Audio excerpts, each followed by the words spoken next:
Welcome to the deep dive. Look, we know you want to learn smarter, not harder. Definitely. So tonight, we're diving into some really cool science-backed secrets for, well, incredible sleep. And we're finding these surprising links, right, between ancient yogic ways and modern science findings. Exactly. Our mission here is simple.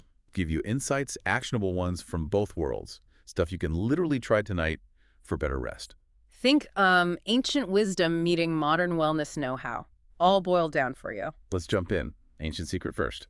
Yoga Nidra. Yeah, let's start there. So for centuries, Himalayan monks, they've practiced this thing called yoga nidra. It's often translated as psychic sleep. Psychic sleep. Okay, that sounds intense. It does, but it's really about deep restoration for the body, done quickly. But what's the modern take? Does science look at this? Oh, absolutely. And what's fascinating is the validation. You've got studies like from Harvard showing, get this, a 30% increase in delta waves. 30%, wow. And delta waves, those are the deep sleep ones, right? Exactly. The really restorative deep sleep state. The idea is the guided relaxation helps, slow your brain frequencies down, guiding you into that state naturally. Okay, so it's like a shortcut to the good stuff. What can you actually do tonight? The quick version. Super simple, really. Just lie down. Maybe set a timer for, say, 10 minutes, and then just mentally scan your body. Start at your toes, work your way up to the crown of your head. That's it. See what happens. All right. From ancient monks to cutting-edge labs.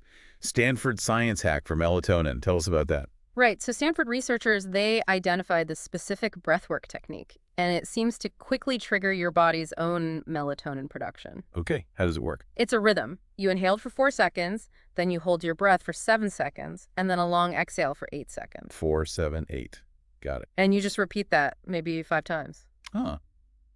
That rhythmic pattern. Does that connect back to yoga at all? It absolutely does.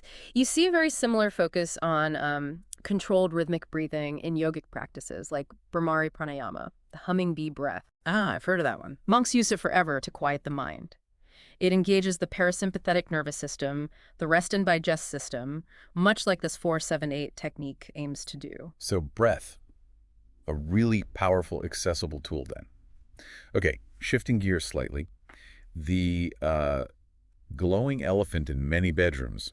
Screens. Yeah, we have to talk about screens, the blue light. Yeah. It's not exactly your friend at bedtime. No. There was a study in Nature just last year, 2023, linking evening screen time directly to higher cortisol levels. Cortisol, the stress hormone. Yeah. Right before trying to sleep. Not ideal. Not ideal at all. And, it ties into how some older traditions see it.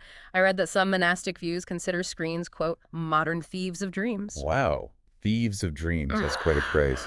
But it resonates with the science. It really does. So what's the alternative? Well, they suggest something like a sunset rule. Basically, after dinner, you swap the scrolling.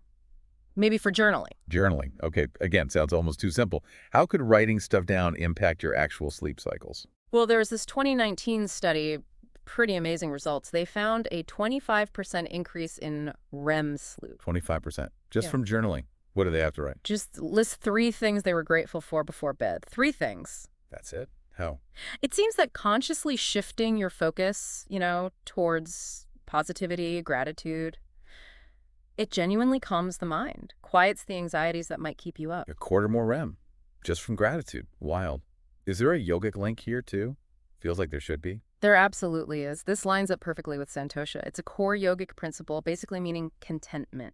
Contentment. Makes sense. Practicing gratitude, cultivating that feeling of contentment. It's been a path to inner peace in yoga for millennia. And it looks like that peace translates directly into more restful, specifically REM sleep. So a simple prompt for you listening tonight could just be, today I'm grateful for blank. Exactly. Fill in the blank 3 times. Okay, so we've covered quite a bit. Yoga Nidra for deep sleep. That 4-7-8 breath work for melatonin, the sunset rule instead of screens, and this power of gratitude journaling. Yeah, a few different angles. But the beauty is you don't need some massive, complicated life overhaul, right? Yeah. These practices, many rooted in ancient wisdom, now often backed by science, they offer pretty simple, accessible ways to make a real difference to your sleep. So for you listening, maybe the challenge is to just pick one. Just one tonight. Try the breath work or jot down those grateful thoughts or just put the phone away after dinner. See how it feels. Yeah, experiment. And maybe just mull this over as you drift off. How might intentionally adding just one of these mindful moments into your evening, how could that ripple outwards, Well, affecting more than just your sleep, maybe your overall sense of well-being? something to think about, definitely.